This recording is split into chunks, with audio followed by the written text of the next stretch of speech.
Well, Bob Fletcher, what would we going to talk about tonight? I guess you know what everybody's been talking about for hundreds of years, I guess, and that's the weather.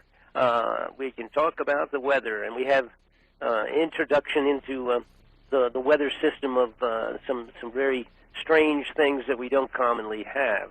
We're not just talking about common weather structures, which of course we've been noticing the Midwest getting pulverized with tornadoes, and the hurricane season coming upon us with the prediction of having maybe 30 or 40% more hurricanes than usual. And, basically we're seeing basically snow suddenly in the Middle West, in the middle of May, the end of May. I know I was down at the wharf here in Santa Cruz just last Sunday, a weekend, and basically the gentleman who owns one of the restaurants there said, have you ever seen as much wind as we're having now? He's been there probably for 30 or 40 years. And his comment to me was, I've never seen this much wind before. And he was talking about the wind here on the west coast of California. You're absolutely right. Something is altering our weather. What could that be? Is this simply an act of God, or is it possibly an act of men? Go right ahead. Well, it may be partially, because it could be the act of man. As we know, they've been fooling with weather and weather control and alterations, and of course the Chinese now they've had this huge weather control operation for a few years. Once they were able to steal all the latest mischievous electronic weather manipulation that the United States has.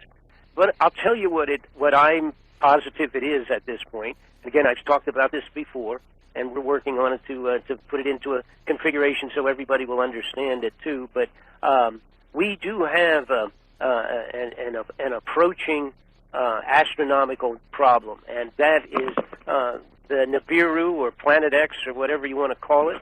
It's been given 3 or 4 different names. So tornadoes, and certainly some of these tornadoes they'll sit down on the ground for 2 or 3 minutes and wreak havoc. This last one that was certainly there, and it was going through, basically we're talking on the ground for 15 or 20 minutes, and suddenly just destroying everything in its path over something 17 miles long and 3 or 4 miles wide, just massive destruction. But you go right ahead, Bob. Well, there's several things going on right now. We have slowly approaching, and of course they've not been able to definitively calculate where or what, actually when the closest passing is going to be, but some point in time, possibly within the next year, maybe a few months, maybe 18 months.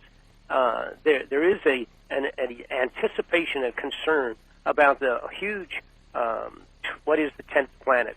With this Nibiru that's been out and makes this huge 2,000 to 3,000 year orbit of the Earth, and they're genuinely anticipating it, and that's what I've been working on, is when I tried to find out where billions and billions of dollars have gone to here in the last 10, 20, 30 years, and how the increase of money of vanishing, and huge amounts of money, not the regular money stolen by criminals out of Washington, which is in the millions at a time, but where this money was going, and I finally figured it out. But what does that have to do with this planet? Well, what it has to do is they know it's coming. They are refusing to formally notify the people of the Earth in general. The elitists at the highest levels are building hideouts for themselves and all of this. It's starting to now, for the first time in the last couple of years, or even the last year, it's starting to flex its muscles by as it approaches other planets in our solar system. From the outer planets inward, it's been changing and altering and causing atmospheric changes on those planets. It may be even affecting the sun. And as of yesterday, NASA photographed with their observatory what is possibly the largest solar coronal hole, a hole in the atmosphere of the sun itself. And what this has permitted, which June 2nd, 3rd, and 4th, if there's any impact at all, we will feel it from this in terms of geomagnetic storms and aurora borealis that we're not used to at all around possibly both the poles of the Earth. And depending on when what they call major blasts of solar wind and magnetic fields have blasted out of this hole as of yesterday.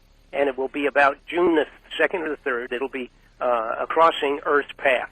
Now, depending on what direction the Earth is at the very time that these bombardments come from the solar magnetic storms, when they hit the Earth, depending on where those atmospheric holes are in our atmosphere, it will either permit or it will help to deflect these storms. If we happen to be aimed in the wrong direction, there are a couple of large openings in our own atmosphere. It will permit these huge storms of plasma coming from the sun. Well, let me explain to our listeners. Sure. Basically, these can come in if they are of insufficient intensities. The gamma rays come in, they hit the oxygen molecules, they break off electrons, and then this whole suddenly a stream of electrons sweeps around the world as an electronic storm and simply fries the electronic grid. Now, basically, that is the danger of the solar flares and certainly, or of an EMP, a nuclear attack in the stratosphere. Are you actually suggesting that this is a possibility? Oh, absolutely. But Bob, certainly, how could this be going on and we're not hearing about it?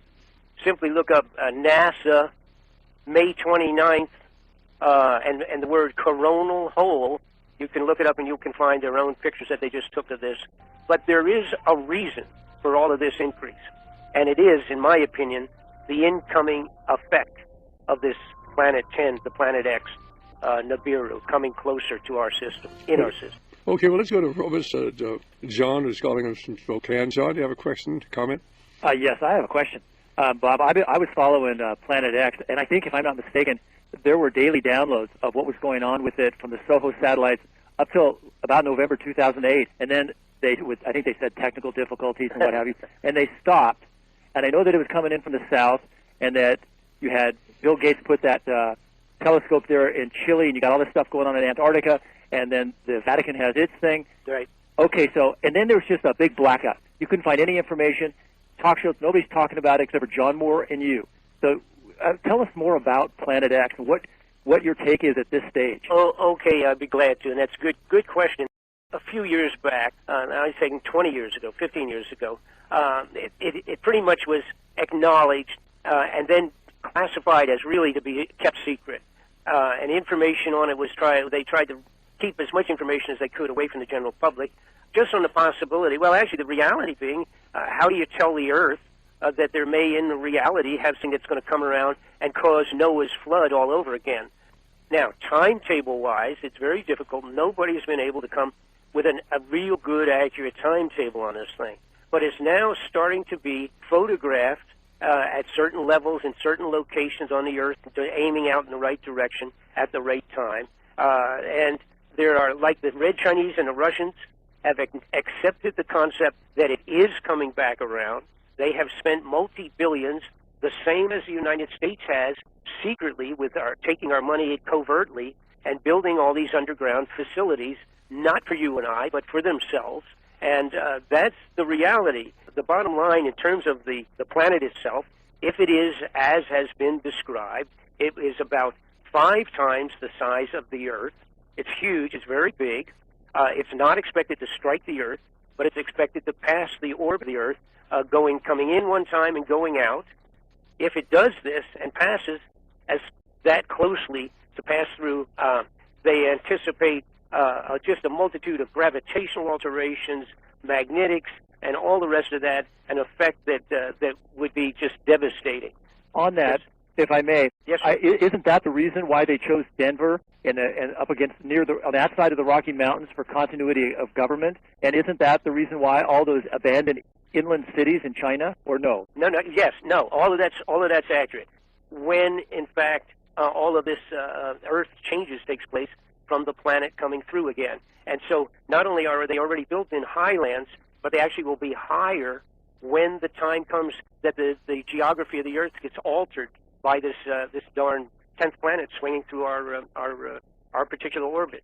So yes, those Chinese cities and being kept empty, they're being created as the safe spots for a select few million Chinese. Yes, sir. And at the same time, we are, of course, spending money at not only the Denver airport as an underground, but there's like 100 of them located in different places in the mountainsides and in where they've taken over the old NORAD facility that's been converted into a hideout for the elite. And incidentally, I did talk to Peter Pry in Washington, D.C. He was the executive director of the Congressional Commission on EMZ attacks, and he was commenting that the Russians actually have a mountain, and they've hollowed out the whole inside of it. It will hold a couple of 100,000 people, at least 100,000. That's just one. They started in 2010 to accomplish 5,000 hideouts for Russian people. That's how many they were doing, and some of them are as big as you're referring to. Some of them are the size of cities that could hold thousands and thousands of people. Okay, well, that was a good call. It really was. And basically, of course, this is why we love having you on here. And basically, most of our listeners aren't even aware of these things, so this is not imaginary, ladies and gentlemen. Well, I don't know. In general, there's been so many things going on that continually pointing to the government preparing and setting us up, I think, for obviously for martial law, for one thing, and at the same time puts them in a position to control us. And I unfortunately I believe that they are finally totally convinced and aware of a really disaster that's looming out there someplace. And what I'm referring to mostly is the potential of some kind of an intergalactic or a celestial, to use their term, a celestial impact. And what I'm talking about there is a quote of one of the Homeland Security upper echelon personalities a little while back, had a meeting with the Russian counterpart in the Soviet Union and set up a swap of some elite crowd control Russian-trained troops from Russia to actually come to the United States. And to, now the way it was originally press released, it just looked like we were going to borrow or have 15,000 of their troops come over, and it didn't go too far beyond that. But apparently, what I found out through a friend of mine in Washington this last week, that the deal has been cut, and that it probably is about 100% sure that it will be an exchange of troops, so that we will send 15 or 20,000 American troops when the time comes, and they will send 15,000 Russian troops when the time arises, the need arises, and that the Russian troops will be placed in the Washington, D.C., Virginia, Maryland area, where, of course, we have the CIA and all those other locations of all of those, and, of course, major government, all within a couple 100-mile circle there. Well, but Bob, what are you talking about? You're talking about some sort of a cosmic event, or you're talking about us being hit by you're talking about a small planet X or something like that, possibly colliding with Earth, and that people at the highest levels of our government and the Soviet government are concerned about this. They're concealing the truth from the American people, but they're planning, if something of this sort should happen, to bring about something about 18,000 Soviet troops to the United States, and a similar number of American troops would go to the Soviet Union. We sort of justify this because, we have our troops all over the world. We might have a shortage of troops here, but obviously we're never being told the truth behind anything that's going on today. And we have heard rumblings about this, that there is some sort of an agreement that if there was a cataclysmic event taking place, they would be stationing Russian troops in America and American troops in Russia. And it doesn't make sense unless you understand. Go right ahead, Bob. And here's where all of a sudden it rang bells for me. Let's make the assumption that there was some astronomical impact, and that was the term they used, galactic impact. All right, so let's assume we were hit all of a sudden by either one or even a whole handful of space material. All right, instantly, of course, we have all kinds of problems. Okay, fires and everything else. Right now, what they're saying is that they would bring the Russians here, and they would be at in the installation areas where our corrupted government would most want to defend, and that we would send likewise a large number of troops over there, because they would have no qualms in shooting Americans in the streets if they had to have control over the rioting. That all of a sudden rang a bell, rang to be sounding potentially true, because I, for one, I am convinced that this unknown planet is unknown only relative to the fact that a lot of people not want to talk about it, but that this 10th planet is out there, that it is coming in. It's coming in, and it's going to swing close to Earth. It is not a small item at all. It is gigantic, but that it trails along with it 5 to 7 moons of its own. These are, smaller planets. For the lack of a better terminology, they're being called moons, along with a whole 5,000-mile trail or even longer of space debris and junk. Now, all of that would be small, but the problem is, if the reality exists that this is coming through at some point in time in the future, swings around in a huge close orbit, and then goes back on out again, which is what the prediction is with this thing, that we will be almost totally, completely annihilated and wiped clean of human life, and it would be what they're claiming what caused Noah's original flooding from the gravitational movement of the oceans, actually just pulling them right out of the seabeds from the difference of the size of its gravitational pull. The size of this planet is this Nibiru is considered to be 47,000 miles diameter. It's about 4 or 5 times the size of Earth itself, and it has already affected the outer planets. They're not talking much about it, but you can find it. It's affecting the outer planets' temperature and all of that at this point in time. It's already, I think, that's the cause for all of the crazier weather that we've all been having on Earth. I believe it's already affecting our weather. It is affecting, like I say, things in farther out in our solar system. Which, by the way, the other part of this coin is they have been spending, misdirecting, misappropriating, and just plain stealing billions and billions of dollars in a much bigger amount than normal. These guys, in my opinion, from the investigations I've been involved with for 20 years now, we now had an experience where just in the last few weeks or a few months, where Germany and other European countries had requested their gold to be given to them, their own gold that they own. As a matter of fact, 1,500 tons of gold is owned by Germany. They requested their gold when the money got bad just a little while back. Our government told them that they could not get it and could not even get an audit to show how much is really there until 7 years from now, 2020. Now, you got to step back and say, wait a minute. So crazy people like Bob Fletcher for years has been saying that the gold is already gone out of Fort Knox. It is gone. We're looking at a situation where they have stolen the gold and applied it to these projects and stolen other smaller amounts, including $2.3 trillion that Rumsfeld admitted to losing $2.3 trillion the day before the 9/11 event. When do they think that if this were to come, when are they anticipating that we would begin to feel some influence from this as far as our weather? Okay, well, we already are. It's absolutely already affecting us. They this last year, 9 months back, whenever. Well, I guess I want to try to sort of a follow-up. First off, we just did just on the news here. We had a little brief thing about Snowden information. The whistleblower that just decided to stay in Russia for a while now. His last little bit of information that kind of slipped out and stayed very much under the table, so to speak, just a couple of weeks ago. It was kind of an addendum. He was being interviewed by somebody, and he just sort of added this into it.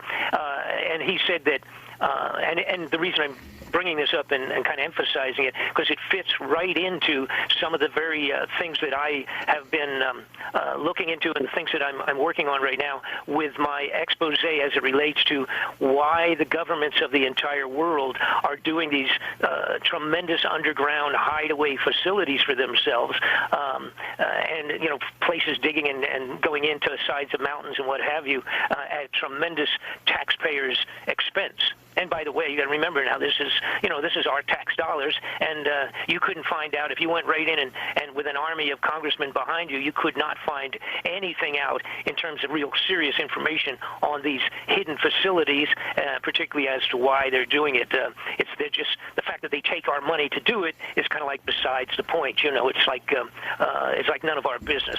But anyhow, to get back to Mr. Snowden, what a sidebar that he had presented just a couple weeks ago.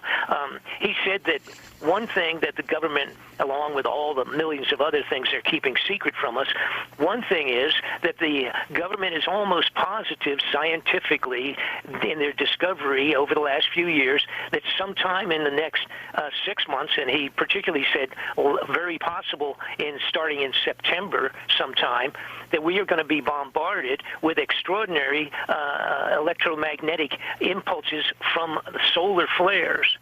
And that these possibility, again, folks have to have a good handle on this. You have to be aware of this.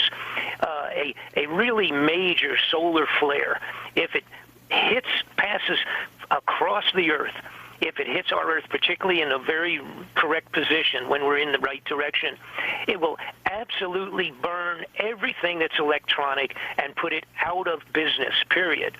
And it'll start, obviously, the first of these waves, if they're solar flare-type waves coming across the surface of the Earth. The very first thing is it wipes out all of the communication satellites, all right, because that's the first thing out there. It's it's only a few hundred miles above us, so it won't take but a few seconds to reach Earth itself. But the first thing we'll do would just totally put out all of the satellites. So we'd just be totally blanked out. There would be no more television at all that's satellite transmitted, no more military communications. The left hand would not know what the right hand is doing. Then, with only a second or two after that, it would totally wipe out the electronics here on Earth. And again, whether it's a 20% of the Earth, or if it's 30, 60, 80, or 100%, would depend on how much it was, how much of it slipped through the openings in our atmosphere that normally protects us from that, the electromagnetic natural shield that we have on a regular basis. But if, depending on how much is struck on the globe, the face of the globe, all of the electronics will be gone.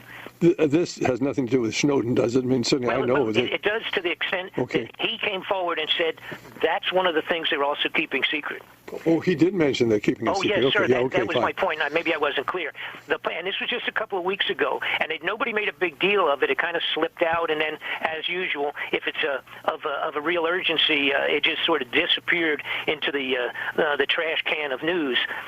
But he claims, again, that another point that out of all the paperwork that he took with him, or I say paperwork, of course, computer chips, information, all that information, a big important point was come sometime around September, October, in that period of time, we're now just talking 60 days away, he says that they are seriously convinced out of Washington that we will be struck with solar waves, flares that will terminate our electronics. Well, let me just then add to what Bob is saying. If you're out there in the listening audience, you'd like to have verification of what Bob is saying, certainly you need to call our 800 number, 800-544-8927. Go right ahead, Bob. Right, and so the reason I say this fits in, because it absolutely fits in. I feel that I've been working on this for so long. It's either EMP, and that would be either suddenly from detonating a nuclear weapon 300 miles over Omaha, Nebraska, or the even more imminent danger of a solar threat. We do have Harvey in Florida who's been waiting patiently. Good. Harvey, are you still there? Oh, certainly, Stan. There's no problem at all. Did you have a question for Bob?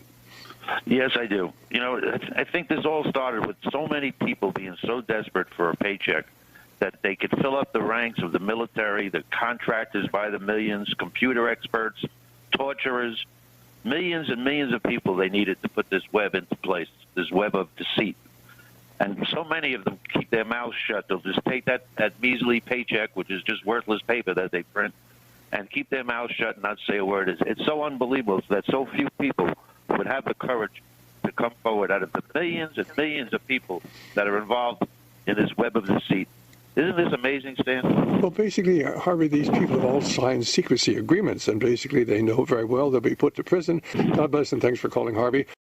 Now we have Glenn calling us from Pennsylvania. Glenn, do you have a question for our guest? I wanted to mention these embassy closings that are in the news today in the Middle East.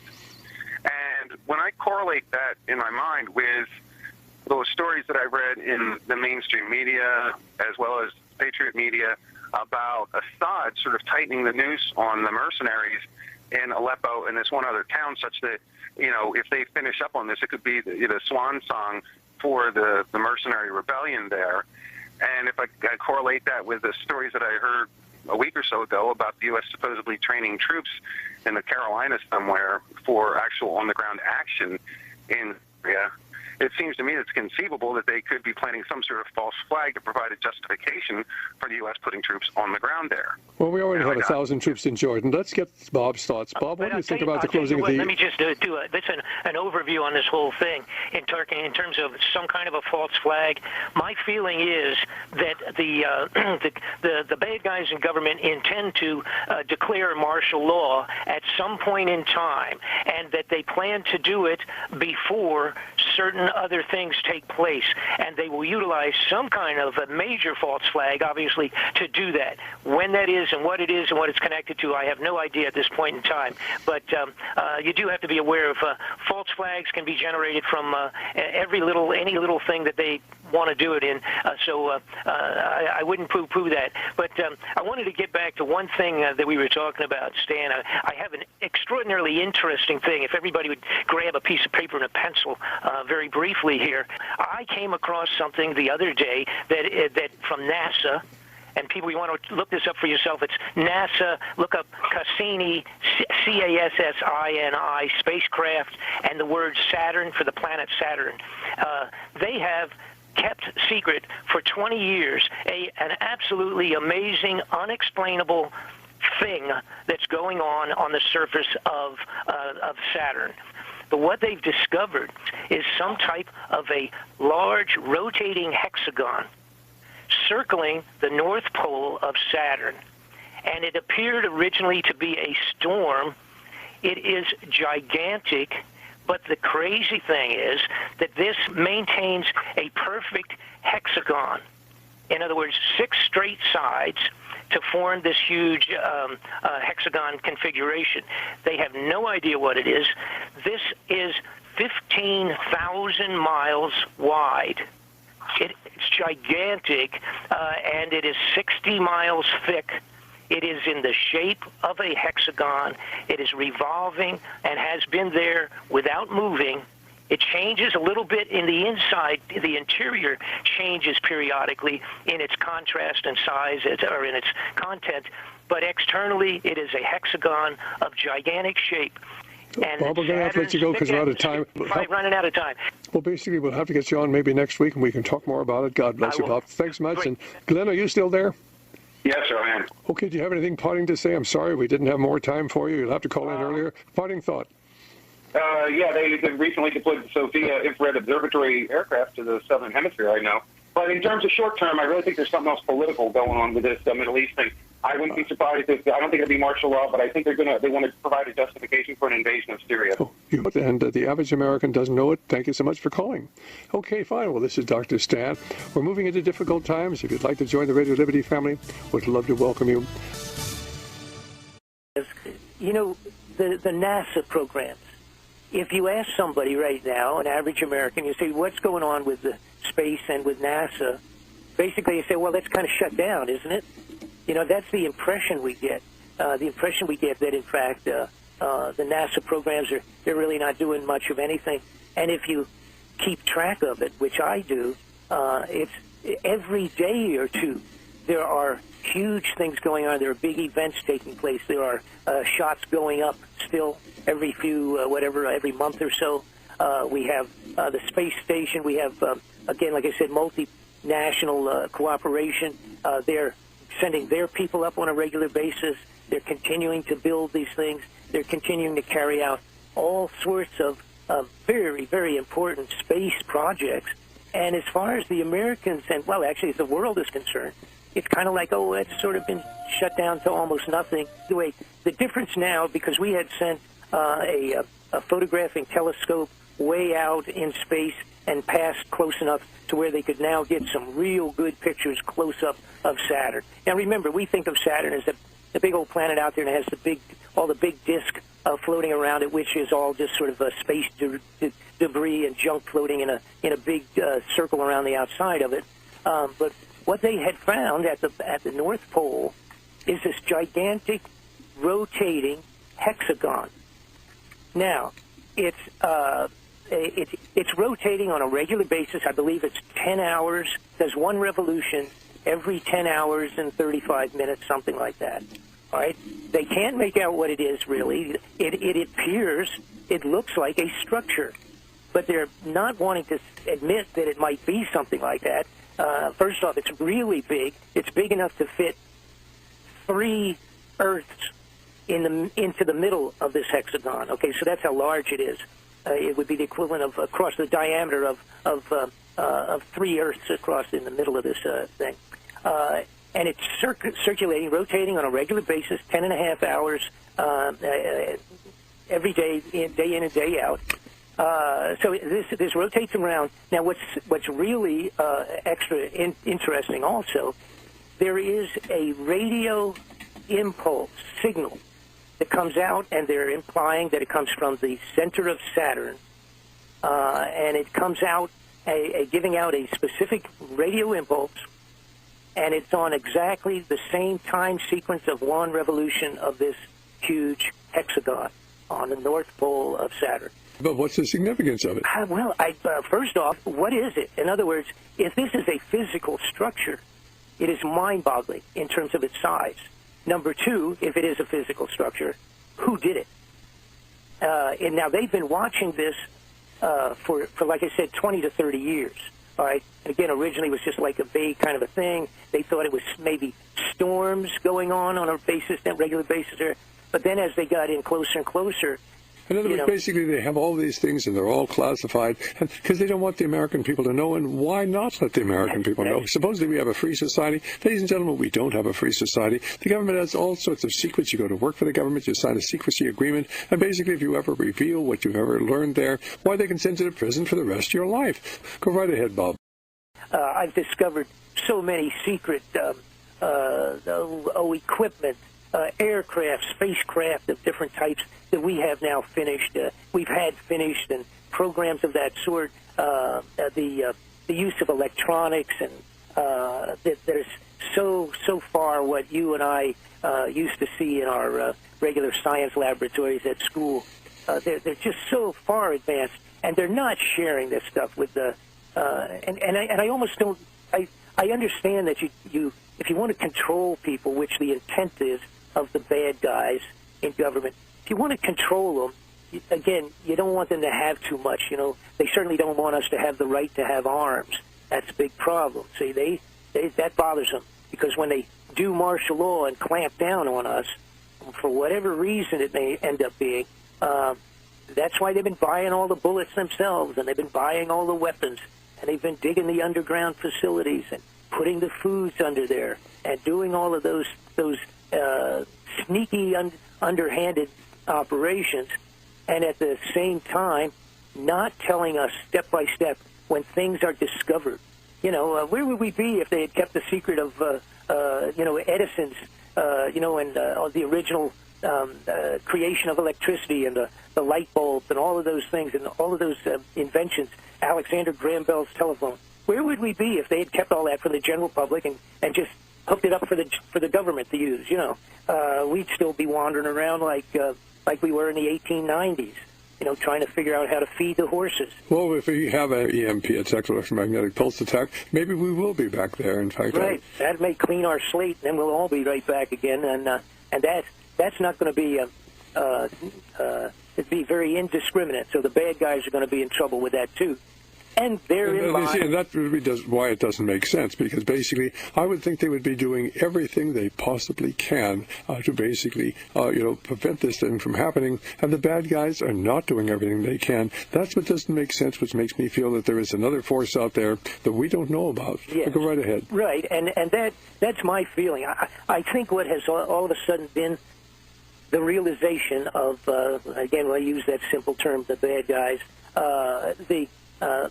all of a sudden, I think there was the complete realization that there is some cataclysmic event going to take place. It's headed toward us. There may not be a good way to put a date on it today, but that it apparently, because of the expenditures in the last 10 years and the activities in the last 5 years, it appears that they are worried that it's going to take place rather soon. Now, whether this an electromagnetic force, the flares, if it's a natural thing for like corona events coming out of the sun, or if it's in fact an enemy that has the ability to just throw in a couple of bombs, dirty bombs, in a couple of areas and blow out all of our electrical system. That I don't think that's not what it is. See, it's way, way above that. And so what their thought is well, we're going to save X numbers of people, maybe 1 million people that we are designated we're going to try to save. So they're going to go underground. They've got all of the foodstuffs underground. They've got their generators. They've got their fuel to run them for some unknown period of time, depending on how many are in their different holes. And this is serious. This is all done. I mean, and when I say done, I mean it's done sufficiently so that next week, if it happens, a bunch of people will be underground and will be living, and the rest of us on the top of the ground are not going to be.